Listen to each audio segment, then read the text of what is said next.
कृष्णाय वासुदेवाय हरये परमात्मने प्रणतक्लेशनाशाय गोविन्दाय नमो नमः. In this ninth chapter of Srimad Bhagavad Geetā, today, this morning in India and Tuesday evening in the West, we are taking up the 203rd class, in which we continue where we left last week in the 22nd verse, which we saw last week. It was said in a rather talking about those who are endlessly engaged in fulfilling their desires, in going after results which they know in their heart of hearts are limited, are finite. They know the outcome of various karmas, actions, Vedic or even secular. Those outcomes do not last forever. We are back to square one pretty soon, after probably enjoying the rewards of those rituals and other actions. After enjoying the results for some time, we are again back to a sense of tremendous inadequacy, directionlessness, and so on.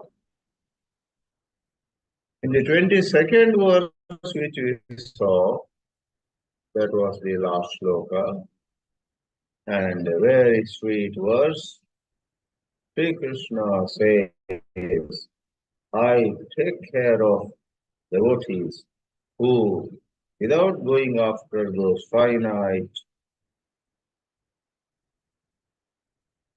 ends, finite destinations, meditate upon me.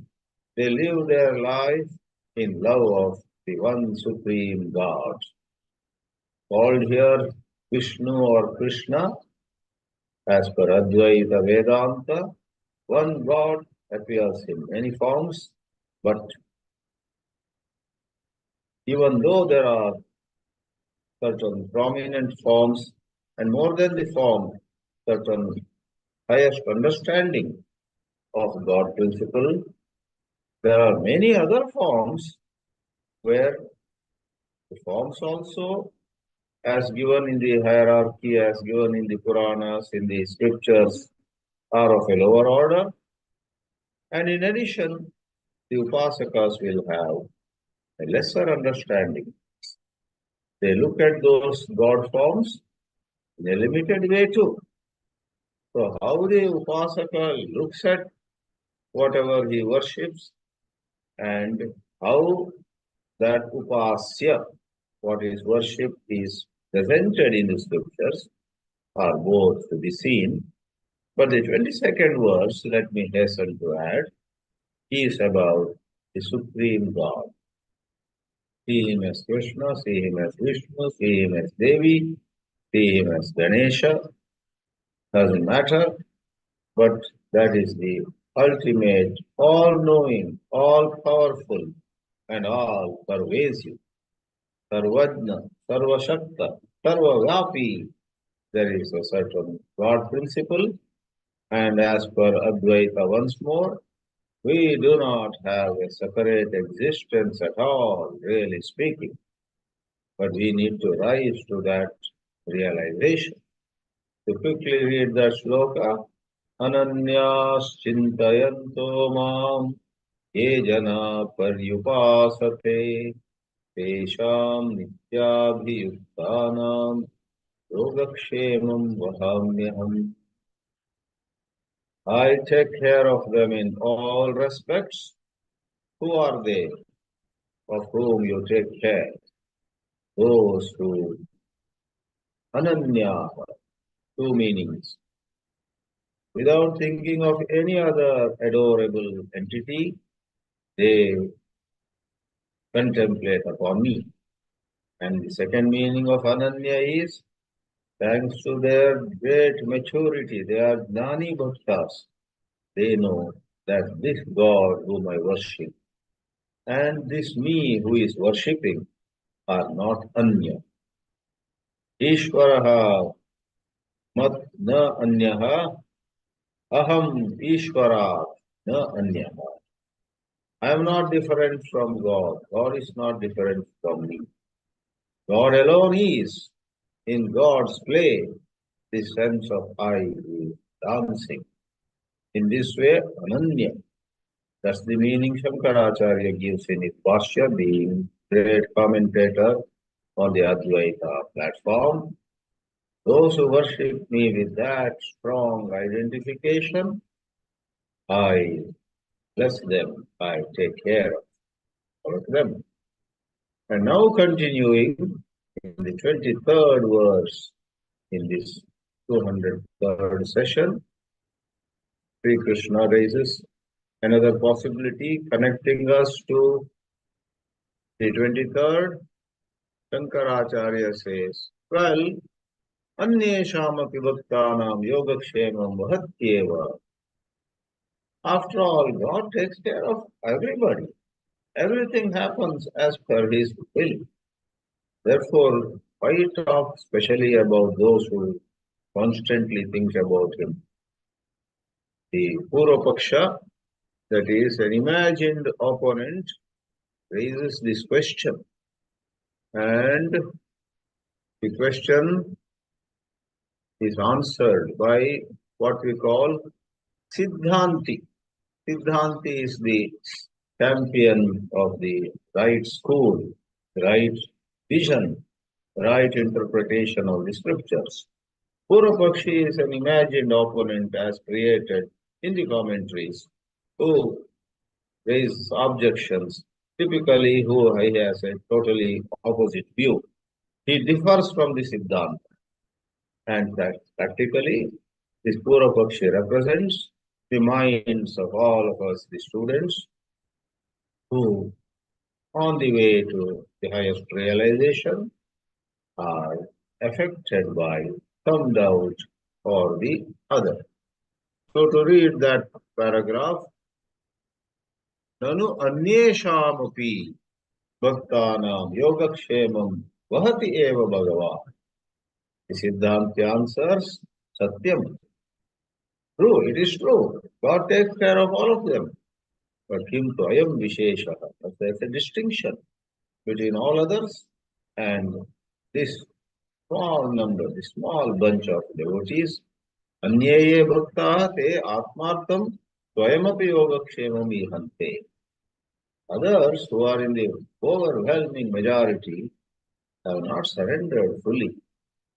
And they, not only they adore and worship God, but they also have their own plan B, their own second option. If God doesn't come, well, we'll do something on our own, and so on. That means their faith itself is of a second degree. Swayamapi yogakshema vihante. Ananyadarshinastu na atmartam yogakshemam vihante. They don't do anything. That doesn't mean they are irresponsible. Even when they do whatever they seem to be doing, they are 100% clear that God is making them do. Suppose this Ananya Bhakta's house catches fire. Please don't imagine this top degree devotee sits quietly and I have surrendered to God, He will put out the fire. He will get up, he will also try to douse the fire, but he knows that everything happens by God, and if I have the wisdom and the energy, the strength and the determination, I have at this moment the ready response, it is because of God's will.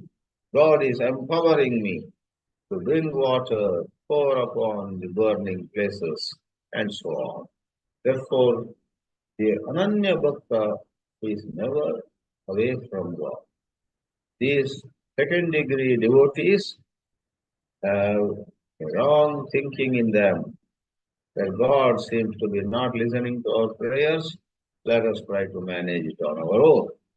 Ananya Darshinaha Atmartam Yogakshemam na ihante nahite jivite maraneva. Whether with respect to staying alive or about dying, Yadim Kurvanti. They are not attached. They have no desire to live longer in this body.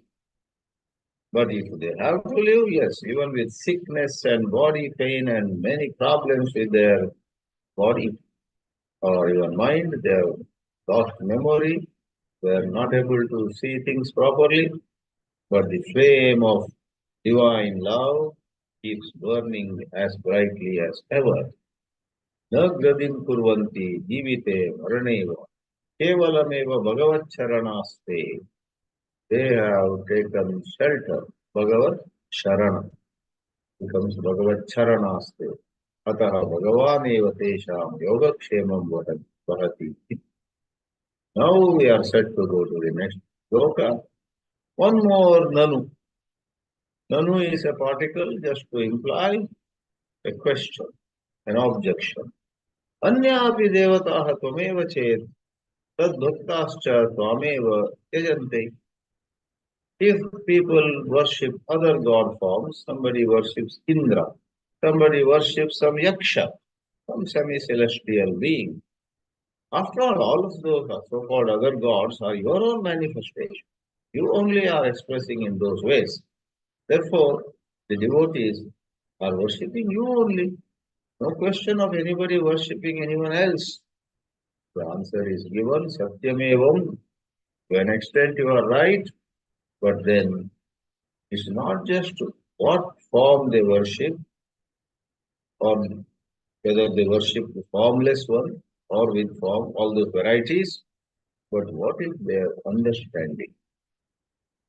You may worship Lord Shiva himself, but if your understanding of Lord Shiva is very limited, then you are lost.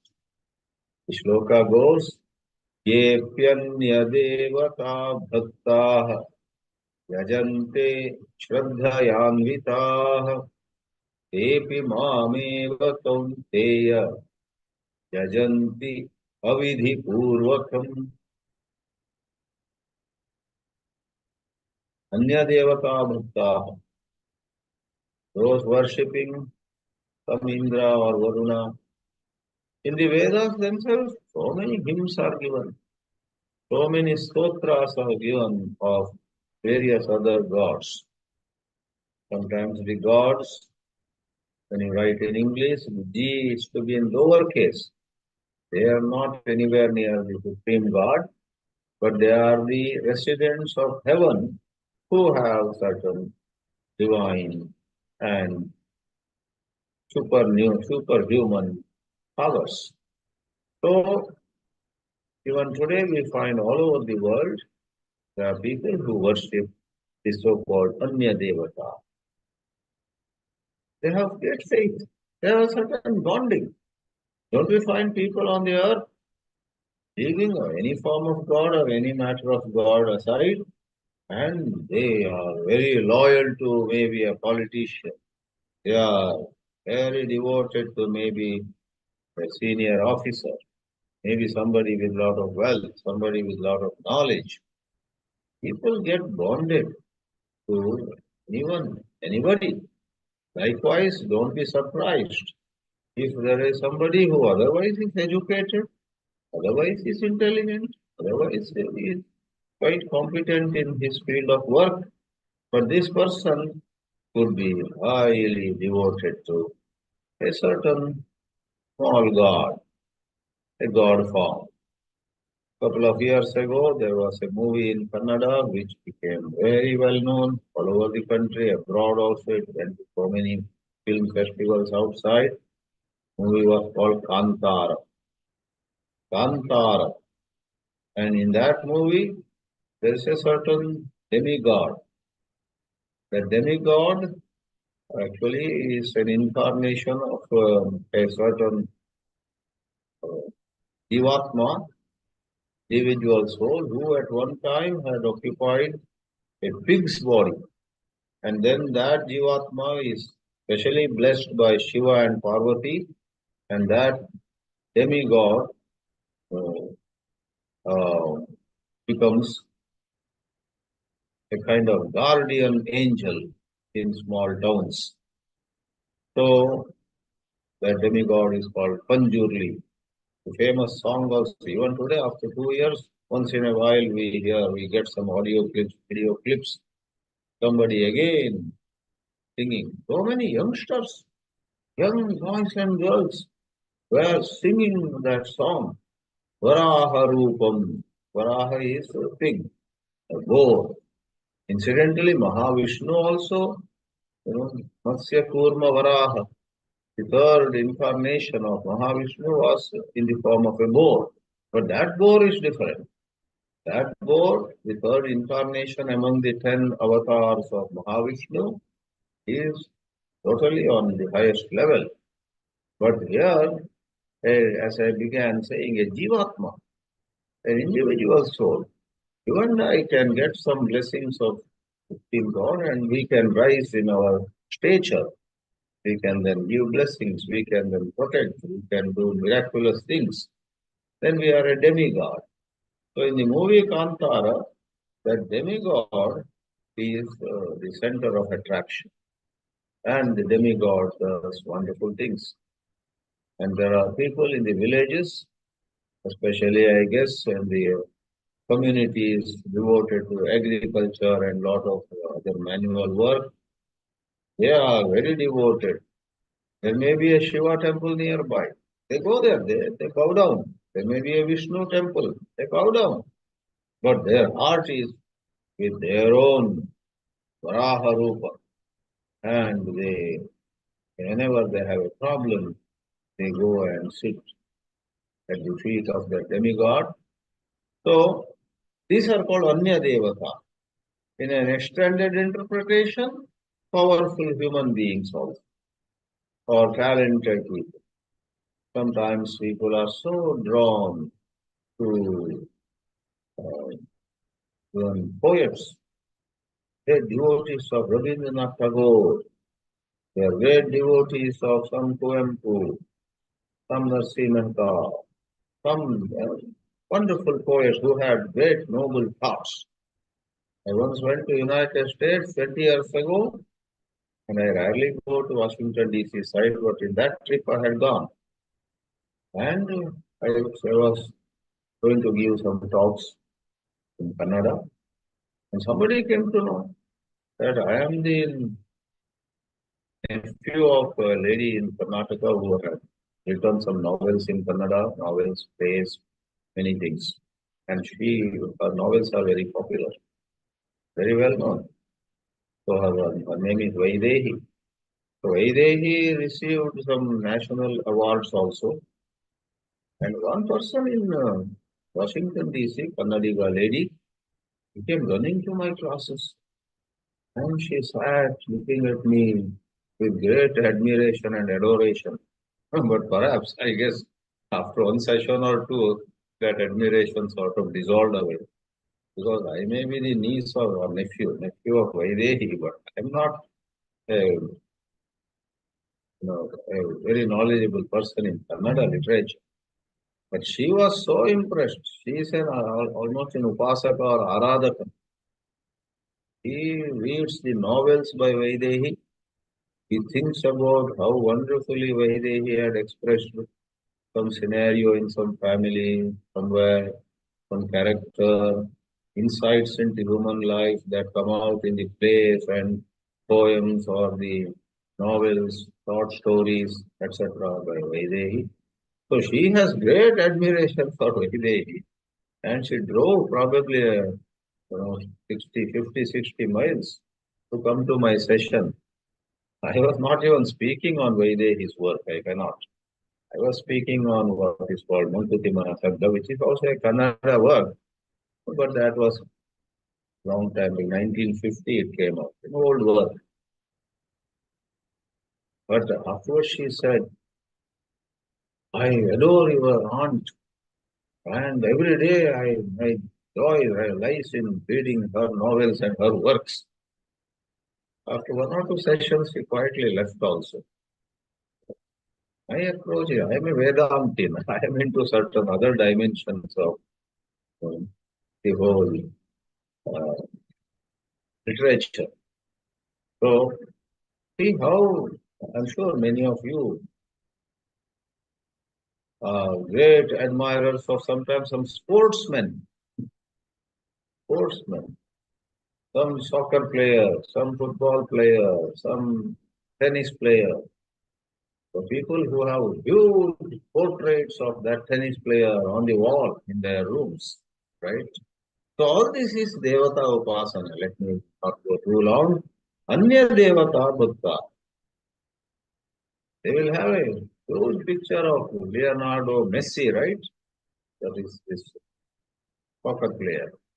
A big picture of the soccer player. And because they're, if it's a youngster, because his parents are telling him keep a Shivalinga. A small Shivalinga is all his table. He hardly looks at the Shivalinga. He again and again sees the large portrait of the soccer player. Says, "Wow, tomorrow night there is another game, and I'm not going to do anything else but watch that game." So that's adoration. Yepi anya devata bhakta shraddhayanvitaha yajante. They contemplate, they worship, they go to any extent to express their love for that God form. Sri Krishna in his great broad-mindedness says, Kaunteya, O son of Kunti, they also come to me only. Tepi mameva kaunteya. They first of all they are worshipping me only. Avidi purvakam, but in the incorrect way. In the 10th chapter, Sri Krishna is going to say, Yad yad vibhuti mat sattvam premadurjitameva va tattadeva avagachatvam mama tejamsha sambhavam. So Leonardo Messi or some great say, cricket player, what's his name? MS Dhoni, or there are wonderful lady players emerging in India these days. PV Sindhu. So these ladies also, many ladies, Mary Kom, boxing, wrestling or wrestling, I guess, boxing. They made a movie. So many biopics have come, movies on the life of these sports stars. According to that verse in the 10th chapter, it is Bhagavan Sri Krishna who gives a little of his divinity, who lends his divinity to these super performers, these people who are extremely gifted. And we, we have to see it is God functioning through them. Eknath Ishwaran wrote a book titled God Makes the Rivers to Flow. You see sometimes great beauty, the flow of a river. What brings that beauty, that charm to the flowing river is God. Therefore, one submission in this shloka is, when you adore anyone, anybody, you actually are adoring God without realizing that God is functioning through them. Once you don't realize, once you don't have that understanding, then it becomes avidhi. Vidhi means the right way, avidhi means wrong way, incorrect way. Shankaracharya explains, ye api anya devata bhaktaha, anyasu devatasu bhaktaha. In Sanskrit, words like love, friendship, devotion, they govern the Saptami Vibhakti. Therefore, anyasu devatasu bhaktaha. If you are devoted to Sri Rama, you say Mama Rame Bhakti. Mama Shive Bhakti, Preeti, Sneha, all that. So those who are little curious, why did it become Anyasu? Bhaktaha Gavans. Anyasu Devatasu Bhaktaha, Anya Devata Bhakta Santaha, Yajante, Pujayanti, Shraddhaya, Astika Vidya. They have all the devotion, but their understanding of that divine manifestation is much limited. Anvitaha, Anugataha, Shraddhayanvitaha, word Anvitaha means Anugataha, endowed with faith, with devotion, with Astikya Buddhi. Tepi Mameva Kaunteya, Yajanti Avidhi Purvakam. Avidhi Ajnanam. Look at the Bhashya. At some places, Bhagavan Bhashyakara, the Shankaracharya is so crisp. Avidhi is nothing but Ajnana. When you don't know the power, the majesty of what you are worshipping, source of that talent or beauty, you settle for something much lower. As I had said the story in another session, maybe not on Bhagavad Geetā, but some of you have attended that. Some children were playing marbles, and one boy was playing with a marble which he possessed somewhere he got it.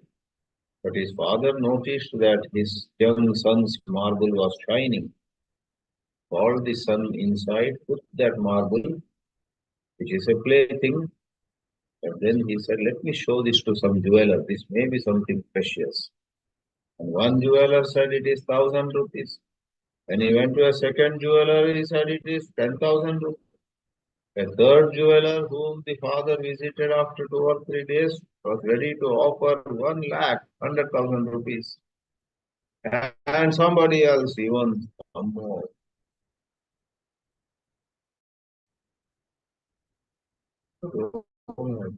I never knew if my son was using a playing marble. Thank God it didn't fall into some ditch. Thank God it didn't get lost. Thank God some other boy took it unknowingly and appeared. God is with me. So it took some time for him to realize that marble, so-called marble, it was not a marble. It was some very precious stone. Like that, what we know in the world, what we know in our life as God,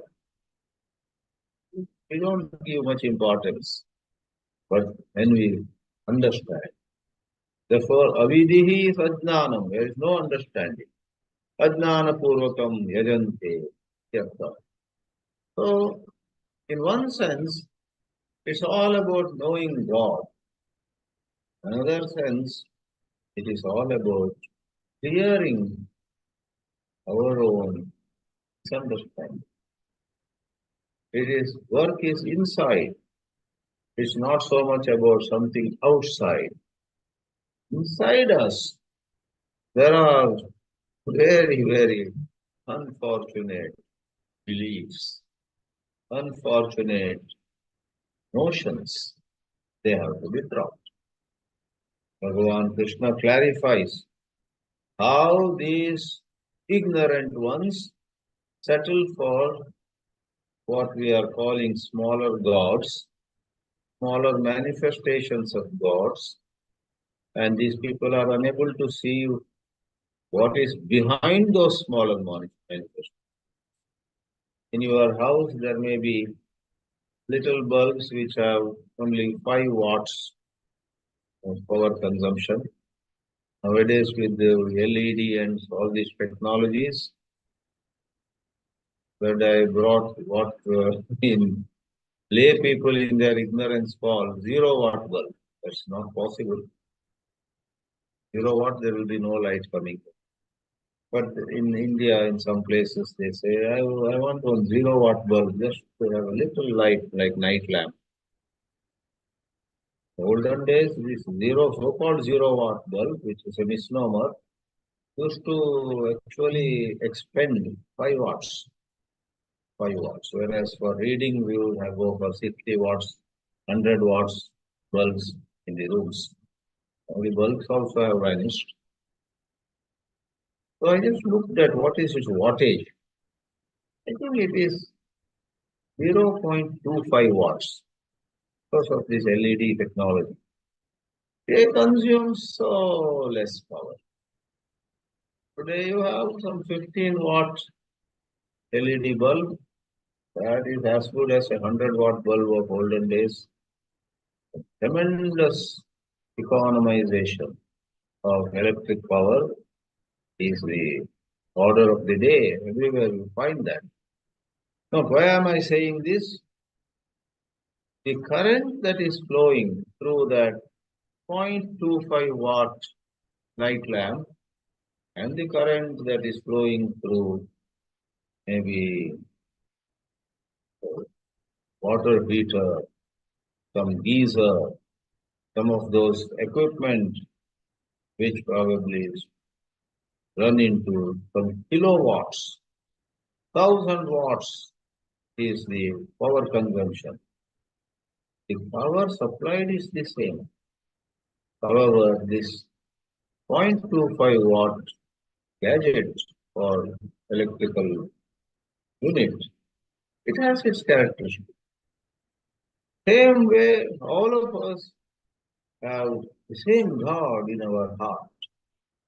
We worship God and that God is one, but our assessment, our understanding would be so limited, and therefore God doesn't lose anything because of it. We lose. It is said, Tasmate avidi purvakam yajante. Why do they worship through ignorance? And therefore their whole approach, their method, the way they go about their spiritual sadhana is all stunted. It's all much less than what it could have been. Now there comes this sloka. Aham hi sarva yajnanam bhokta cha prabhu eva cha natu mam abhijananti tatvenatah chavanti te. In all forms of worship, small or big, short or elaborate, simple or highly Vedic, in all yajnas, I am actually the one who receives the offerings. I am the one who presides over those yajnas. And those who do not know that, natumam abhijanam, then they slip and fall. They slip and fall. They deny to themselves. They suffer a big loss. They suffer. In Hindi, suffer means travel. So a little clip came yesterday. Somebody who apparently had poor English and is always thinking in Hindi takes his seat on an aeroplane, and even as he took his seat, tied his belt, but he is making some movements with some kind of discomfort on his face. So the air hostess comes and asks, "Are you not well?" The man looks at her. The air hostess asks, "Are you suffering from fever? Are you suffering from fever?" The man looks at the air hostess and he doesn't understand that English very well. Are you suffering? The word suffer brings to him the meaning in Hindi. Suffer means travel. He says, "No, I am suffering from Bombay to Saudi Arabia." I am traveling from Bombay to Saudi Arabia. So he says, I am suffering from Bombay to Saudi Arabia. So words can be so tricky. Words can elevate us, words can bind us on lower levels of consciousness. Word, therefore, is decried at. Word, therefore, is blamed for a whole lot of maya, Great thinkers like J. Krishnamurti say the word is the illusion. Don't just be stuck with words. Don't be carried away by words.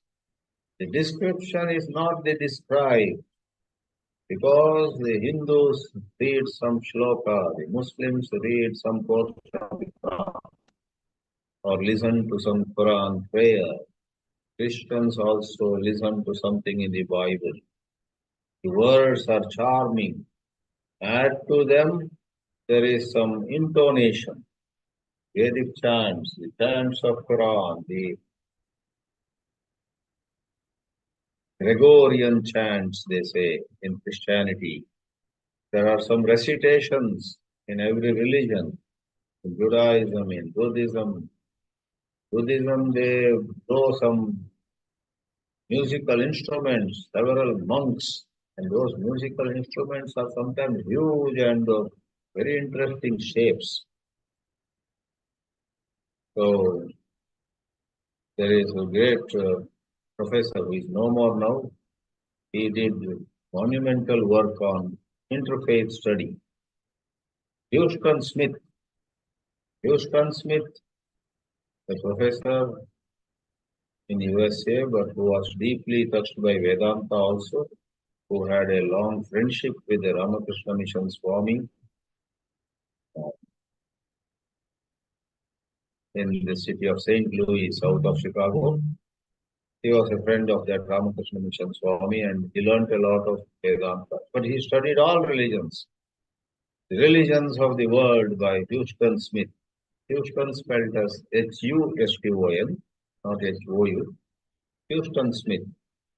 He brought out number of videos in those days. It was long back. If he was alive today, the videos would have been much more grand.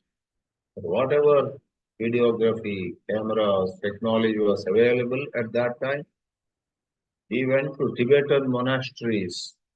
And in his videos, you have those video clips of Buddhist monks playing some musical instruments, which are very impressive, and the sounds also. And large numbers of followers of these Tibetan monks would listen to those sounds, and they would be as though sent to a higher plane of consciousness. They get mesmerized. Muslims get mesmerized by the chant of Quran, and then they believe there is no other truth than this. Christians are carried away by their chant, what their Bible says. Humanity everywhere gets highly influenced by sound and by word. But lofty thinkers like Ramana, Nisargadatta, J. Krishnamurti, and so on, they caution. They grab every opportunity to tell us, don't be so carried away by the word. The word, the sound, the symbol, etc. may uplift you a little bit, but watch out what is happening to your mind. Is your mind expanding, or are you becoming narrow-minded? Even as you enjoy and admire a symbol of so-called your religion, are you becoming narrow-minded to look at other religions as though they are just superstitions, as though they are devilish, as though there is no God, and so on? When the British were ruling India, Christian missionaries would go to towns, create a platform, stand on the high platform, and loudly say, Rama is not God, Krishna is not God, Jesus, the Father in heaven, only are gods. They had the backing of the government, they had the backing of a lot of money flowing in, and so on. All this happens world. So here it is said, people limited in their understanding to whatever the word says, whatever the chants convey, chavanti. And they are the losers. They get confined in their narrow vision, which is not desirable. Let's see how this verse 24 is explained by Bhagavan Bhāshyakara Sri Shankaracharya. Aham hi sarva yajnana.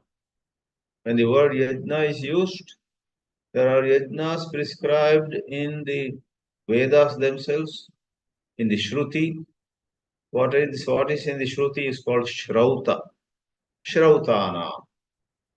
Then the Smritis, the second level scriptures, which are not revealed by God, but which are composed by human beings of certain high degree of understanding of the Vedas. Smriti. Whatever comes from Smriti is Smarta. What comes from Shruti is Shrauta. This is called Vriddhi. Smru becomes Smar and Shru becomes Shrau. U becomes Au, R becomes R. Shrautanam, Smartanam, cha Sarvesham, Yajnanam, Devatatmatvena. You may be offering it to Indra, but what makes Indra divine is that one Supreme God. Prabhurevacha, I am the master, I am the presiding deity.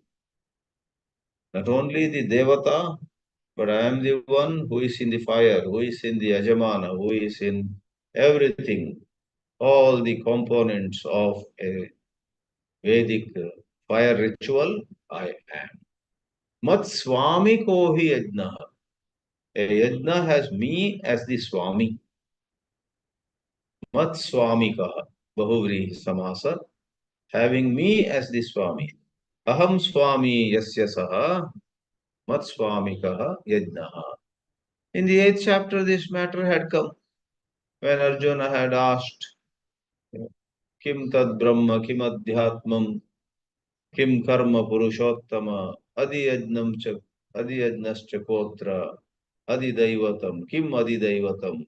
7 questions were asked. Prayana Kale cha Katham Jneyosi Niyatatma Bihi. Over there, Sri Krishna had said in the 4th shloka, Adiyajnaha Ahameva. I am the presiding deity of all yajnas. Iti uktam atite adhyaye, the chapter that is gone by. Tatha natumam abhijananti tatvena yathavat. But people with their ignorance see everything in limited form. Look beyond and you see God, that one supreme God playing his role.